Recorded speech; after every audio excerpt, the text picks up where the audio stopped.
Welcome to A Deeper Dive with me, Dara Cam.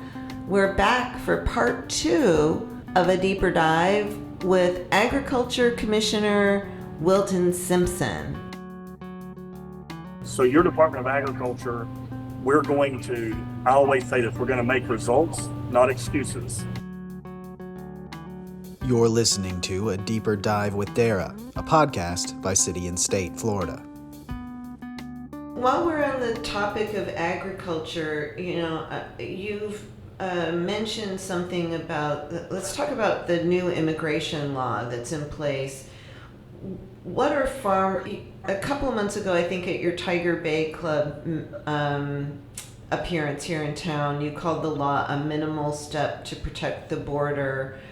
Yet there are immigration advocates who claim that migrant workers are abandoning fields and construction projects. What are you hearing about the impact of the immigration law on this growing season and on the ag industry in general in Florida?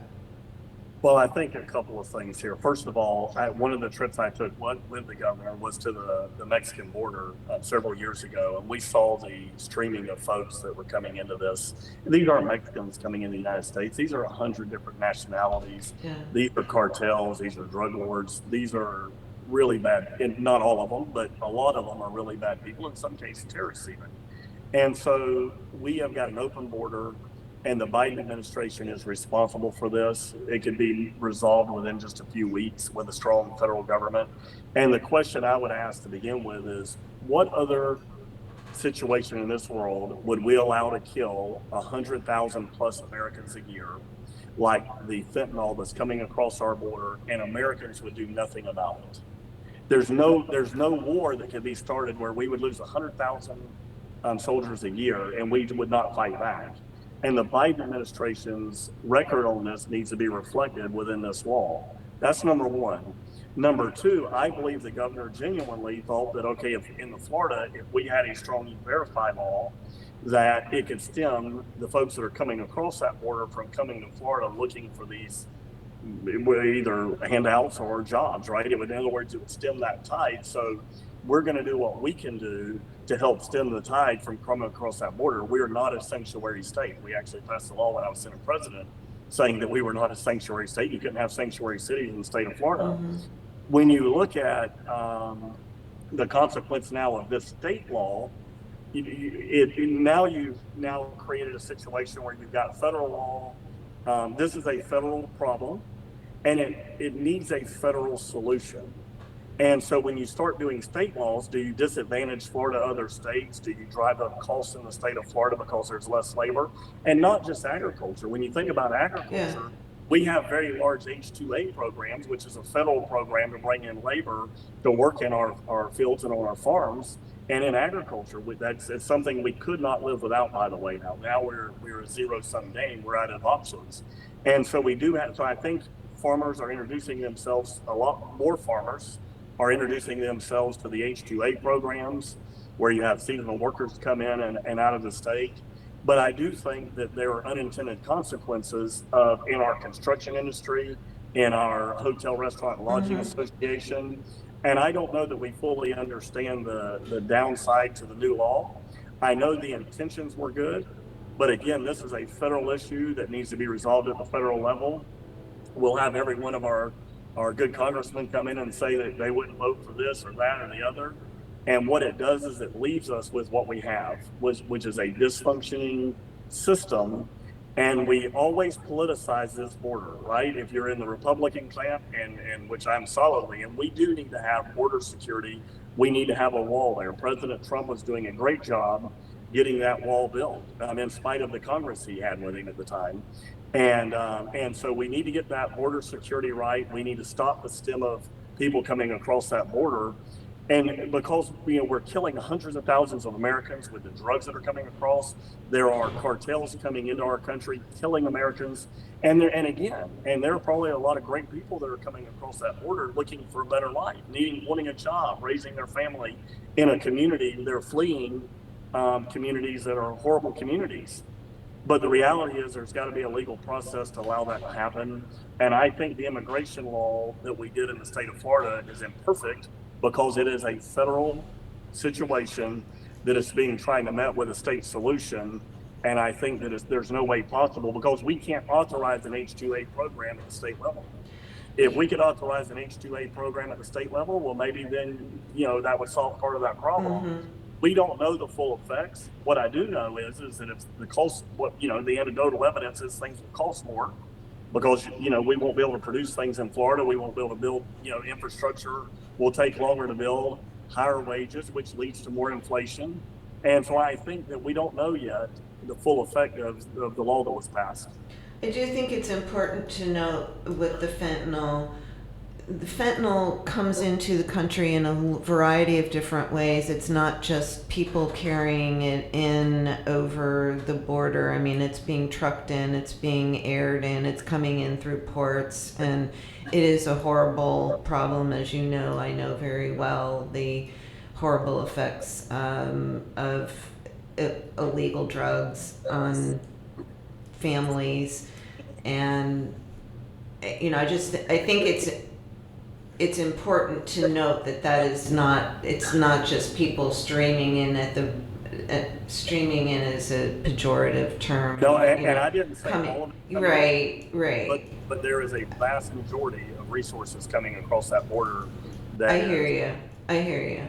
And we're losing tens of thousands of Americans a year, over 100,000 a year, to this horrible problem. And yet we turn our back to it. And one of the places, so in other words, we would try to cut it off where it's coming. That's an easy one to cut off.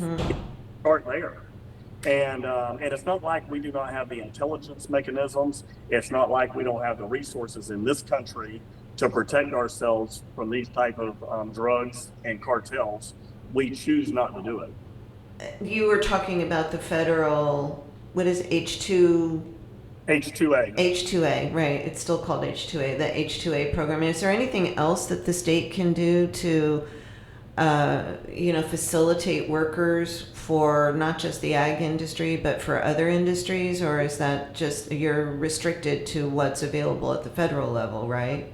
From that type of an apparatus, yes. But what we did as Senate President, we actually did many things to value vocational work in our state again. And I think we got way too far away from vocational work. Everyone had to go to the university or you were not going to make a good living. The truth is, our vocational opportunity, we spent more than $500 million in the last couple of years on vocational education in schools. If you want to put this to a test today, not even in just farming, but think about, I call a plumber today. In fact, I was just going to say plumber. Yeah, HVAC. I watched the guys putting in a new HVAC system at the house across the street from me yesterday, and I thought, I'm in the wrong business. That's correct. And these folks are doing really well, and good for them, and God bless them for willing to work hard. And when you think about agriculture, most people think of agriculture as just all out in the sun picking a crop or something. There's a lot of very high-tech IT jobs in agriculture today with the introduction of AI, by the way, not in the last 6 months, but the last years, as AI has come into agriculture and technology has come into being a bigger part of agriculture. Those jobs are meaningful and meaningful pay in those jobs today.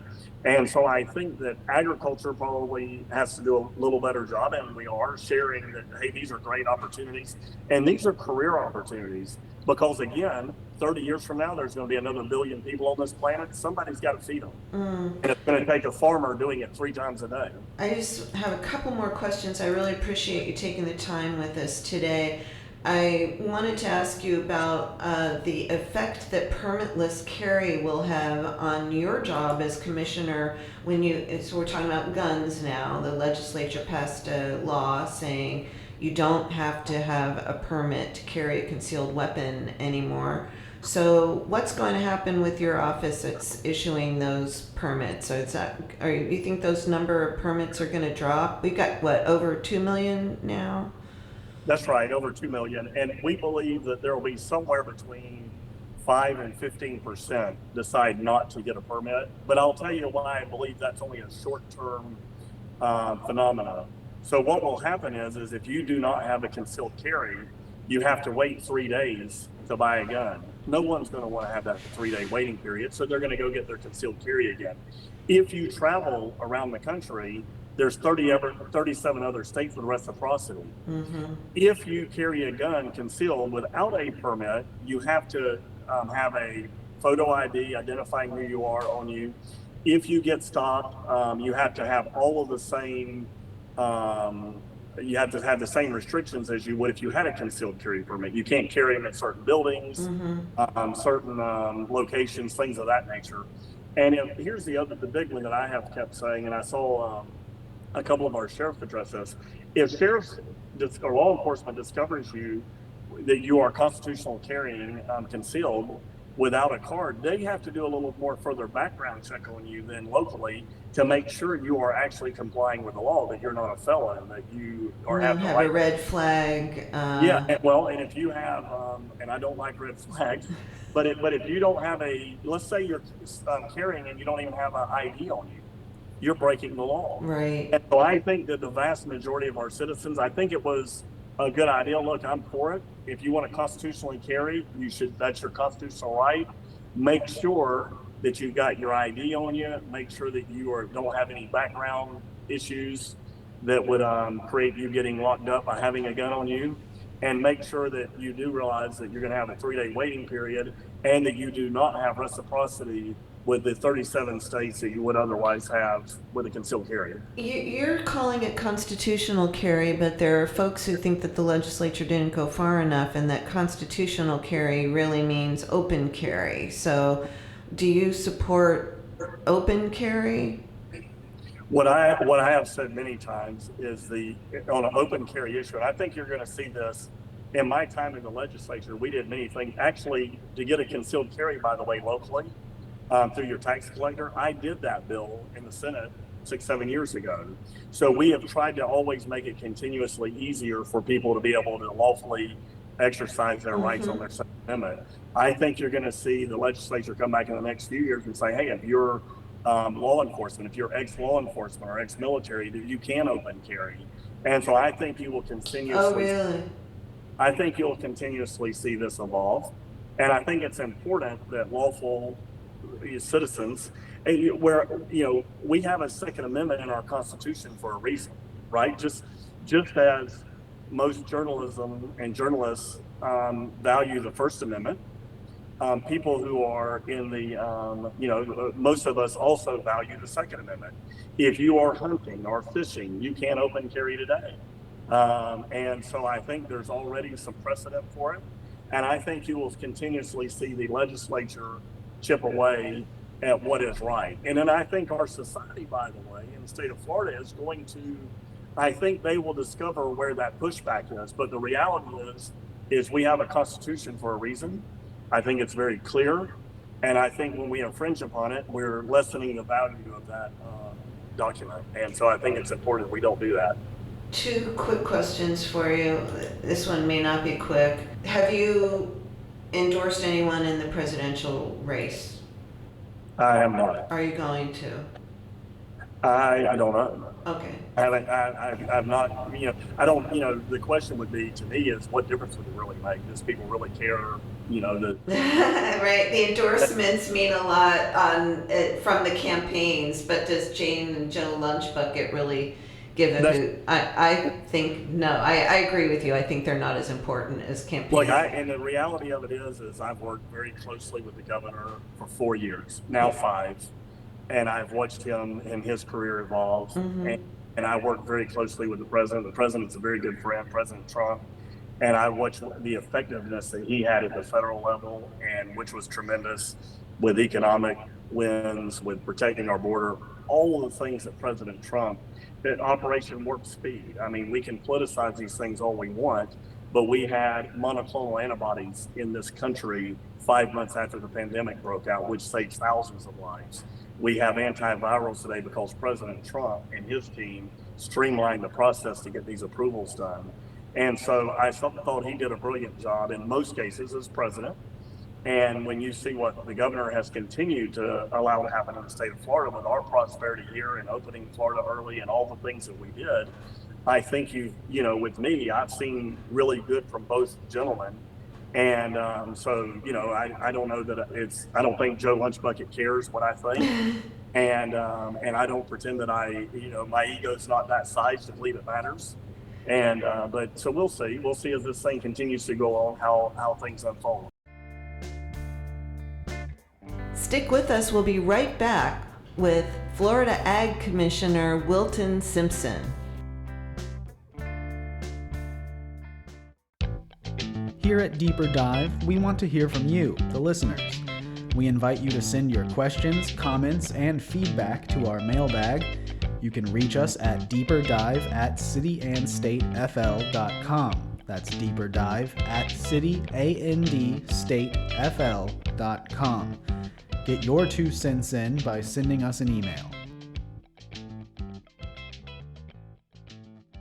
Welcome back to A Deeper Dive with Dara. Let me ask you this just to, again, thank you so much for joining us today.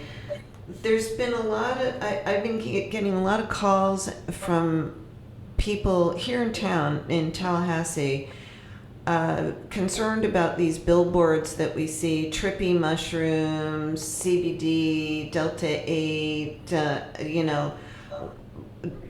I forget if it's Delta 8 or Delta 9 now. I'm sorry. I just had a look. Right. So this is something that is under the hemp category. That is something that your office regulates.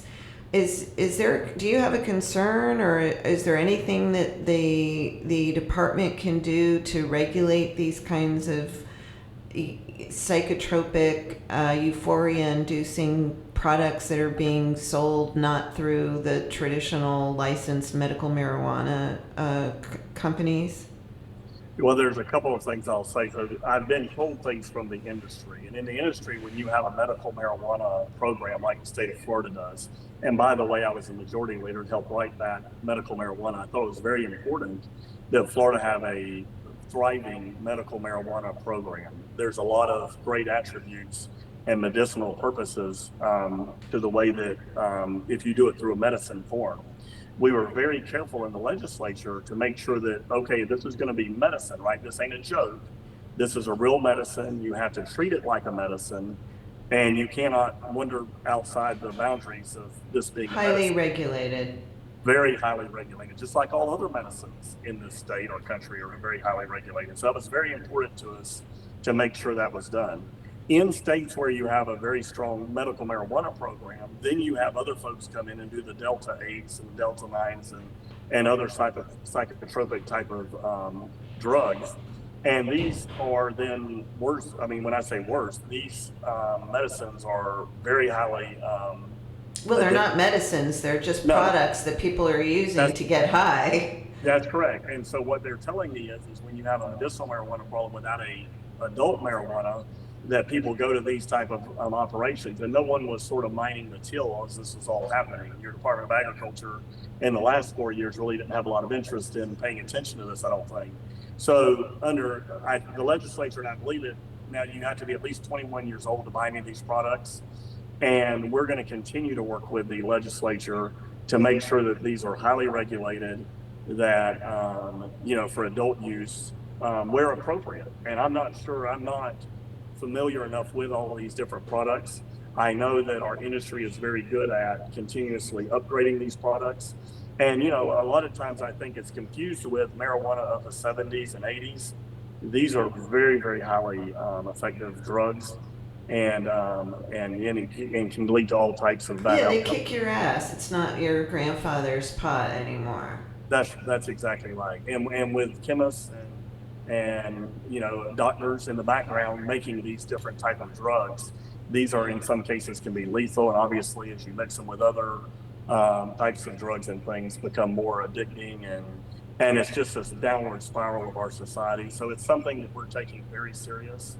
And it's something that we want to make sure. I think part of it was packaging. You can't make it, they were packaging these things that look like bubble gum, bright colors and all these things. So we are taking a hard look at these things. We certainly want to protect our children from this type of drugs. And again, this is not your grandpa's pot from the 70s. These are very lethal drugs in some cases. Well, we went overtime. I was gonna ask you what your priorities are gonna be going into the 2024 legislative session. If you wanna end on that, that'd be great. I'll try to be brief since we're over time. I got all the time in the world, sir. No, I say, just keep talking. Huh? Yeah. So for 2024, there's a couple of things that strike us. First of all, the rural and family lands, getting resources for that program again this year is going to be very important. I hope to have produced by the end of this year or the first of next year, because remember, session starts in January this year. I hope by January I have that list of properties of, $400, $500, $600, $700, $800 million worth of properties where we can buy the development rights. I'll be able to go to the legislature, hopefully get some resources for those purchases. We're looking at that strongly. Another area, when you look at solar facilities is taking up a lot of our productive ag lands here in the state of Florida. In East Pasco County, where I live, I actually sold a couple hundred acres to one of these facilities 4 or 5 years ago. And that was valuable farmland for cattle, was what I had running on that farmland. And so what we've come up with in the last few months is why not raise those panels, instead of having them 5 or 6 feet off the ground, have them 10 feet off the ground, and continue to allow that land to be used for agricultural purposes. And there's just very slight engineering changes that you would have to do to that facility to do that, right? But taller poles, put the wiring up the middle of those poles and things, Right. and then you could actually have agricultural operations under those solar facilities. And so that would solve a big problem for the solar industry. Underneath them. Now they use goats or sheep, or they're trying to come up and invent a grass that won't grow tall. And so if we could use that land for agricultural land in addition to solar, now we've got a best of both worlds. And I know there'll be some opposition to that. I assume there will be. I've met with several utilities. I really haven't heard what the opposition will be. But I think making sure, my priority goal is when we leave here in 4 years, that we have a well-oiled machine in all areas where we're taking care of our consumer services issues, like we did with the Pulsar bill this year. We had a major arrest in Central Florida on fuel theft. We're saving Florida millions of dollars a month from making these arrests. It is to make sure that we have the best, most affordable, abundant food source, and that we're not allowing our government in the state of Florida, and as best we can hold the federal government off, to get in the way of our agricultural opportunities. So each year, just like this year, when you look at the list of things we did this year and advocated for, as it related to not allowing credit cards to track our gun sales, not allowing our foreign enemies to buy our agriculture lands, advocating for rural and family lands, not allowing local governments to put special tax assessments on agriculture land. All the things we did this year and many other things, making sure that our major food suppliers to the state of Florida are having to consider local grown food now. First time that we've done that, we have that in a bill. The King card that we put in place for agriculture this year so that farmers can get their sales tax exemptions very easily rather than having to fill out paperwork every time they make a purchase. Doing the things that it takes to get stones out of the way of our farmers is what my administration is going to be about. Making sure that we have the best licensing program. From our concealed carry, we've solved many lawsuits that we've inherited. We've got many to go. We're untwisting those lawsuits. We're getting our licensing out in record time. Lawsuits where people were turned down for a license and then they sued to get it? We had a lawsuit with FDLE going when I took office, dealing with between how we interact with each other as part of the concealed carry. We dropped that lawsuit. We're working with our state partners like FDLE. They're great partners. We're working with them instead of suing them in court to find out what our rights are. We can negotiate with them. We can work this out internally and save the taxpayer hundreds of thousands of dollars that's not going to these lawsuits. So your Department of Agriculture, I always say this, we're going to make results, not excuses. And when we find things that are not right, there's 16 divisions here, there's 4,500 people. What most people don't know is that we eliminated 120 positions last year as an efficiency to the organization. We're reworking a lot of our organizations. We're putting our managers in charge, our directors in charge of their area, and we're going to hold them responsible for what they're doing, because they're the doctors and the scientists and biologists and law enforcement enforcers that are taking care of us. I'll give you one more example. Our forestry department, but prior to last year, all of our helicopters to fight forest fires was from Hueys from the Vietnam era. Oh my God. We will have that completely replaced with new systems, I believe, in the next 2 years.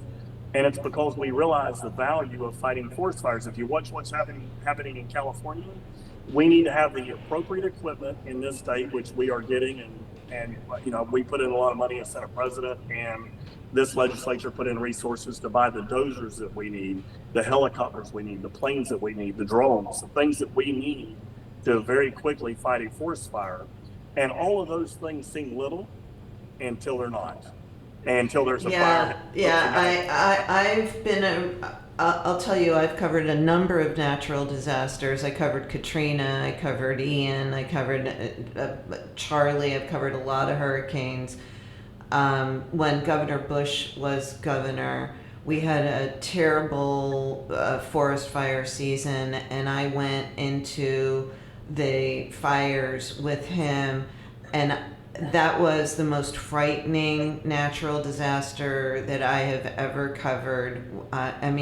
You don't know when trees are going to fall. You don't know how hot the ground is. It looks like it's all done, and it's not. It is. I can't even tell you how well I'm trying to convey to listeners that forest fires, we have not had a serious fire season here in a while, but it's horrific. Well, Dara, and I would say that this year we had a drought the first 6 months of this year, severe drought. We put out over 1,000 fires. We have had bad fires. We have the best trained foresters in the state of Florida. We are getting them the tools they need to do their job with and be safe. And I tell every one of them every day, and I mean this, go home at night. There's no fire, there's no structure, there's no house that's worth your life. And if we have to replace a house, we will. And we evacuate these families. We get everybody to safety. We are going to have the equipment and the tools to fight these fires with. We're going to work with the legislature to keep making sure that we do that job right. And your Department of Agriculture, in each of these divisions, we want to be the best and measured and held accountable to be the best. And that's the process. And I've got a great team in Tallahassee. You've probably known Kathy Mears for many, many years as my chief. I love me some Kathy Mears, Meerkat. She does a tremendous job for me. She was my chief, obviously, as I was president of the Senate, and she's doing a tremendous job in Tallahassee. I'm able to get around the state. I am visiting all of our offices and throughout the state, and a lot of our foresters, licensing divisions. I'm going all over the state to see our people. They haven't seen an ag commissioner, most of them, in at least 4 years. And so I'm visiting our people. I'm finding out what our real needs are. We're streamlining our IT, which is a big issue. And we're trying to make this an organization to where people are proud. They are proud to work here. We got a lot of great people. We want to pay them properly. We want to have the right technology. And we then want to be held accountable, and are being held accountable by the taxpayer in the state of Florida. Throwing a little shade at your predecessor, Nikki Fried, who's now the chair of the Florida Democratic Party. Yeah, and I don't normally speak about Nikki at all publicly. It's not my job to. People can measure her based on the job she did. I will say that a lot of her, Twitter stuff is very vulgar and probably not very good for families in the state. But that's her business, not mine. You shut down a couple of. I'm sorry, didn't mean to interrupt you. You shut down. She had the medical marijuana advisory board and the hemp advisory board. You did away with those. We still have advisors in those spaces. Okay. In other words, you don't have to have a formal board to get the information advice you have.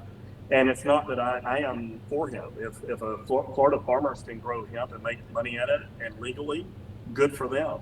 I'm not going to promote one kind of agriculture over the other. And if you grow blueberries or oranges or hemp or sweet corn or Valencia oranges, good for you. And us farmers, we know what we're good at. I was good at growing eggs for most of my life. I have some citrus, I've had some cattle, I've had some hay fields, and we're still working in some of those spaces. But we're here to support all farmers. You've seen the Fresh from Florida program that we've really ramped up. We want to continue to drive that into our state system to where all of our farmers are participating.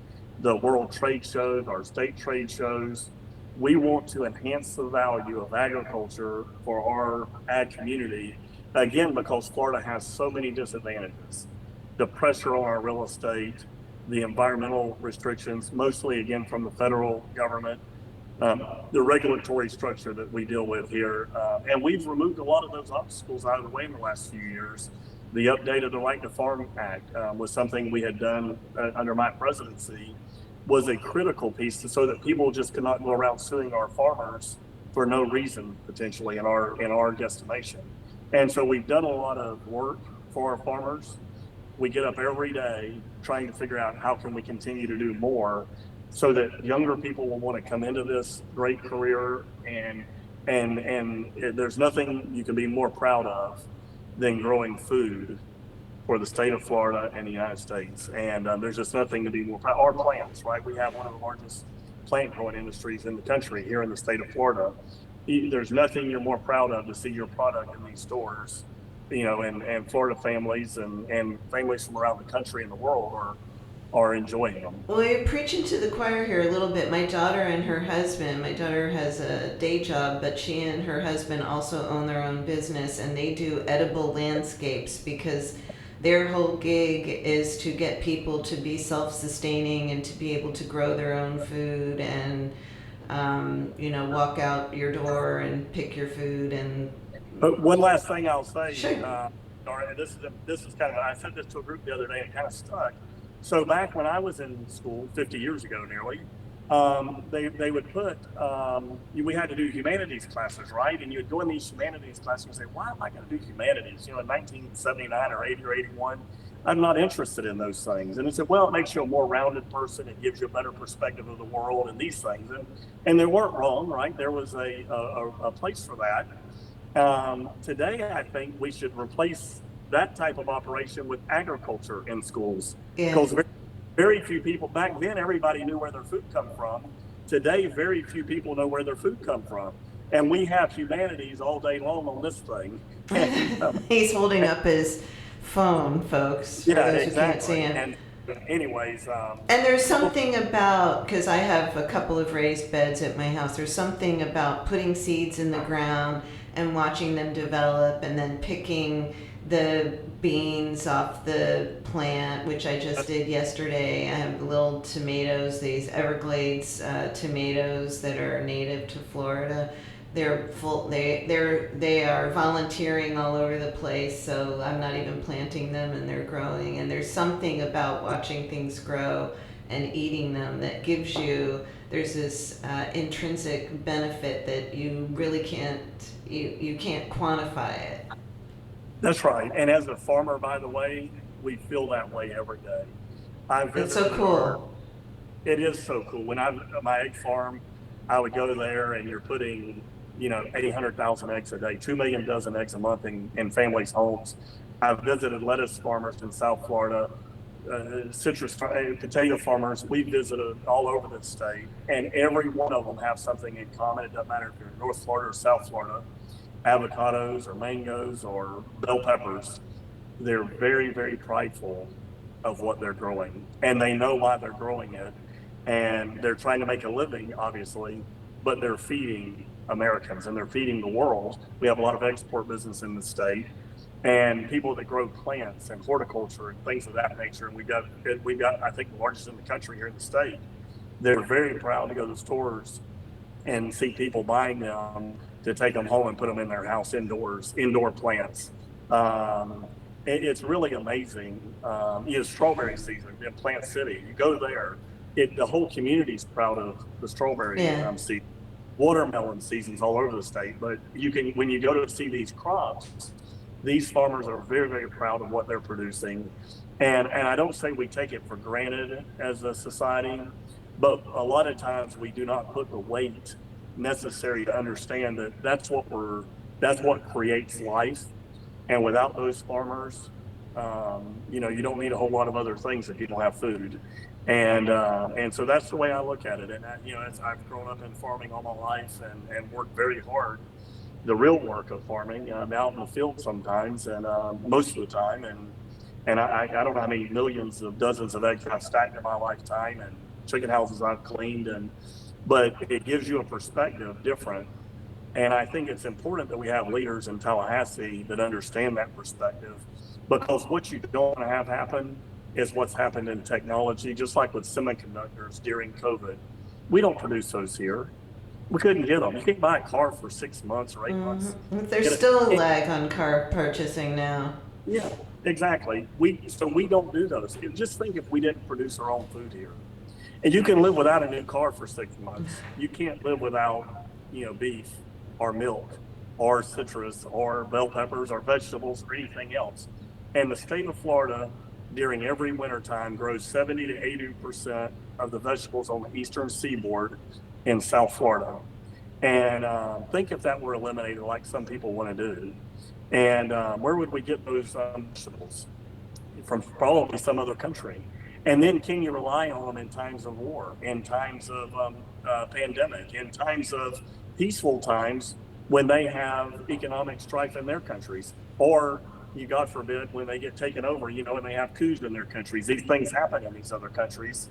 And so I think that Floridians, I'm hoping that are listening to this, and Americans, we value agriculture for what it really is, which is the heartbeat of the American economy and the American way of life. There you have it.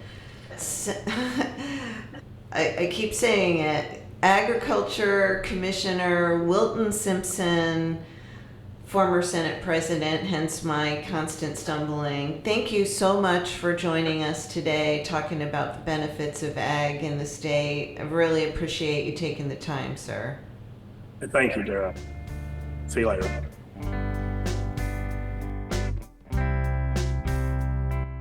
A Deeper Dive with Dara is a podcast by City and State Florida, hosted by Dara Cam, produced by Ryan Daly, and music for the podcast was recorded by Periodic Labs LLC and performed by Ryan Daly and Danny Reyes.